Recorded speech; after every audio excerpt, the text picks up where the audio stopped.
I hate the but it's the best segue I got. Where is this book going to be available? It'll be available on Amazon, and I've been flirting with a couple other platforms. I made a mistake. Let's go up because we don't want to go back down. Okay.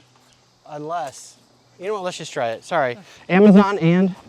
Amazon for right now, and then I'm flirting with a couple other places like Barnes & Noble, but that'll happen later. How's that work as far as shared revenue with places like that, like Barnes & Noble? How's that work? Barnes & Noble, I'm not so sure about. Yeah. Amazon's got the best deal for independent self-published authors where they let you keep, I think, 70% of your profits after cost. Yeah. So I think... Hell of a lot better than a record deal, huh? There's perks and drawbacks. You know, someone paid for your record. That's a pretty good perk. Oh, I get it. There we go, we got it. So yeah. Live events. I've been toying with the idea of going to libraries, local bookstores, because I think a lot of those places are pretty receptive to having local authors and supporting local authors. It's just trying to actually, get those events started in addition to all of the other work of promoting the book. Now, I'm no expert in child psychology or sports psychology books, but where do you think this is going to land in that space? I'm real curious to know because, there's a lot of books about athlete mental health, but a lot of them are nonfiction from the small amount of research I've done. And this one I was trying to aim it through the lens of, a high-performing athlete playing volleyball running into these issues, so it would be read with a little bit more entertainment value rather than kind of trying to avoid some of the sterility that happens when there's a nonfiction book, which, they do their job very, very well. It's just a different flavor. How old is you? Well, I'm not trying to give too much of your personal information out. I don't know how you feel about this, but did you write this for a little one in your life?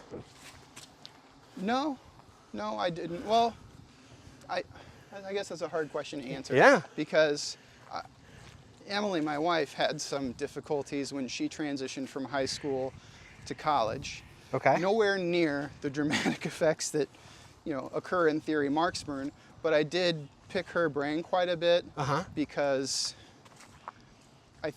on an athletic level, anyone who makes it past high school, which when you look at the statistics, people getting scholarships and playing at the collegiate level, it's, in my opinion, pretty low, lower than I thought. Yeah. So those instances, of people having emotional distress, and you really got to look at it. There's, these are college kids. They're young adults. They're away from home for the first time. And then on top of it today, they have social media to deal with. They're under a microscope. That sport of volleyball is doing nothing but growing, especially at the larger levels of like programs like Nebraska and Wisconsin, Minnesota and Texas. And those are, really driving the popularity of it. But when I talked to my wife about some of her experiences, she was super glad she did not have to have the addition of social media to add to the stressors of what was already there. But to answer your original question, that did inspire me quite a bit because I remember her going off to college, because we were just friends then, and she was really excited about it. And every single time she'd come back, the experience that she expected was not one that she got. And she just came back a little smaller in stature. And no one wants to see that, It was kind of hard to see. But it ended up good for her. She transferred colleges and ended up at a place that she had a good experience. There are some dark points in this book, and I don't mean Yeah, some dark points in the book that you have to get through, but I just think it shows the breadth of imagination. How do you reference that without giving it away? Because for me, it was just so vivid, and I was like, I could see it. I know where you are. And can you do anything? I don't want to say tease, but like just maybe a little bit. Just Well, I don't have to give away specific things, but you know, when in any scenario where you're trying to get through a tough emotional place, the hardest person to get through is yourself. And you are your own worst monster. And a character in the book actually says to Theory, the worst monsters we sick upon us are the worst monsters we sick upon ourselves are those of our own creation. And I think that's true, but that's very Stephen King, because he scared himself, right? I mean, I'm not trying to like talk for him, but like he freaked himself out. It's my understanding that misery was the physical manifestation of his cocaine addiction. Yeah, that's who Annie. I can't remember her last name. The antagonist in that was Annie Wilkes. She was his addiction, but there's some of that, you know, in Theory, because like I said, the emotional distress that people imagine anyone going through, let alone high-performing athletes who have all this pressure on their shoulders, it looks like a lot of things. Pretty is not one of them. Yeah. And while I believe all of the athletic programs that I talk to, and really all the ones across the country, they take that mental health really, really seriously, and they get those players the help they need. But what we're just starting to see right now is the publicity of it. So for like instance, when Simone Biles came out a few years ago, yes. was like, I'm out. Yes. And people gave her crap for that. I mean, yeah, but you don't know what she's thinking on the inside. Yeah, you don't know what's. I think no idea. I thought that was incredibly brave of her to do. Yeah, we're gonna have to pause till we get through this. Oh, this wasn't even a trail, but we found it. Oh, it's got to be right. Yeah, we'll figure it out. Yeah. Whew. I need a walking stick like Gandalf. Well, you just gotta let your beard grow a little bit longer. You be Gandalf, no problem. Bilbo. Oh, that's how it feels. I don't remember being this off balance when I was 20. Like I could just run the fuck up this thing and nothing would happen. And now I'm like, I watch each step. Well, I definitely didn't find a trail. I thought it was the right trail, but it's not. This is like some Blair Witch shit. Where are we at? It might be. Let's go back down. It's all right. It wasn't my intention. You didn't kick the nap on everything. No. You know what? That was brilliant. The making of that movie, the marketing of the movie, and some people are so wild because they straight up went on the Gary Letterman or David Letterman.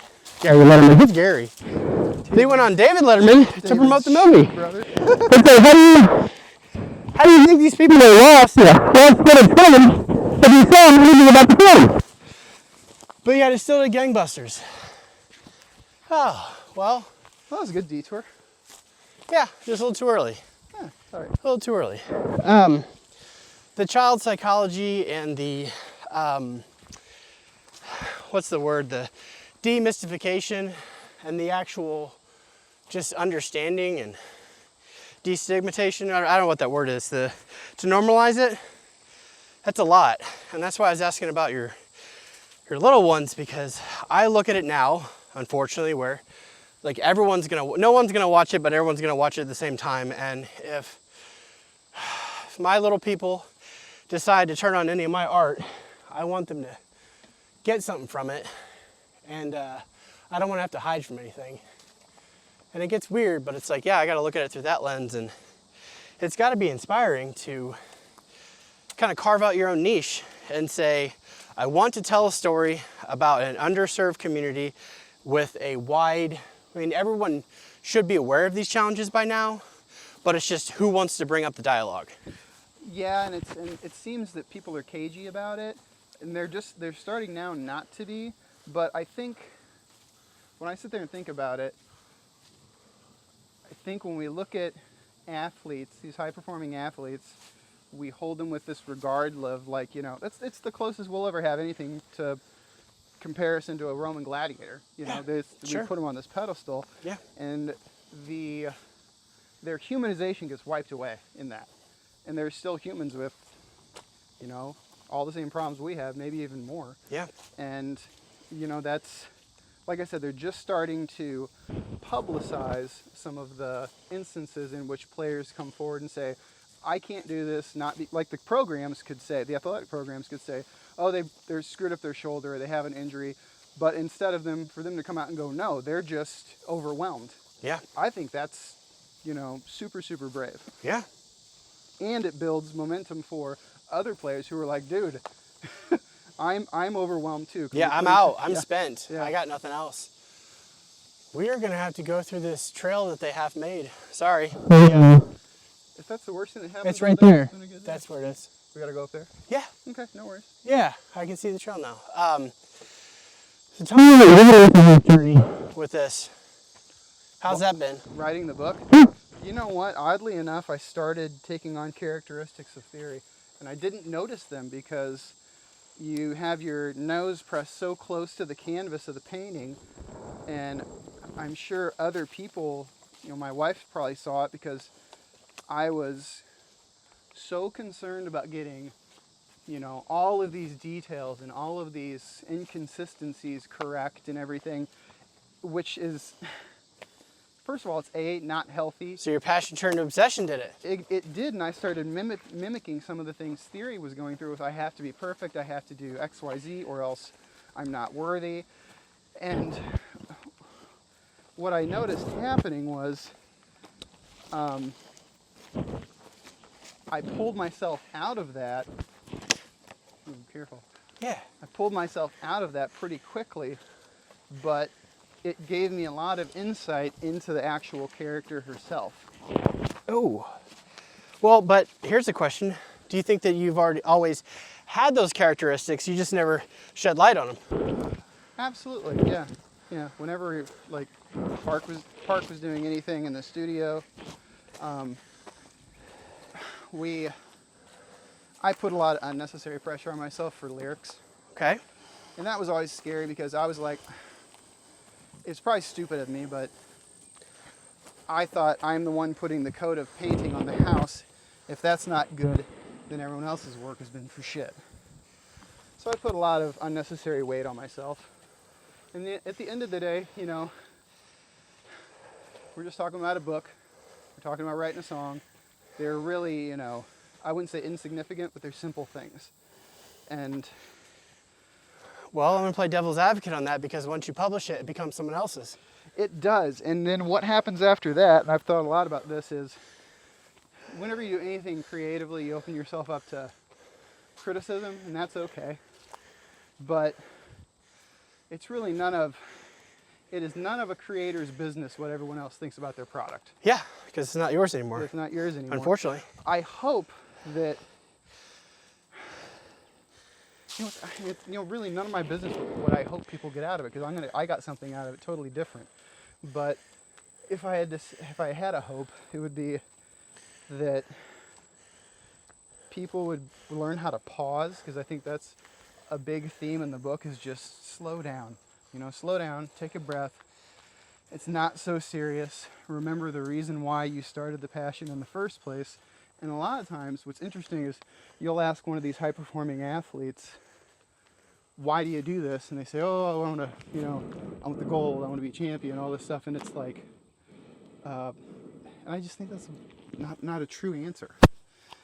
And well, what's there to hold on to?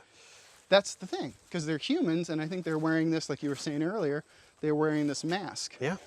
And the real reason is underneath that mask. And that's, that was the heart of the story I was trying to get at. And it's hard to do. Well, I don't think it's going to get better than this. We're going to sit right here. We're going to take it in. Yeah. All right. Let me do, I'm sure they can see you and you can see me. We'll take a breath.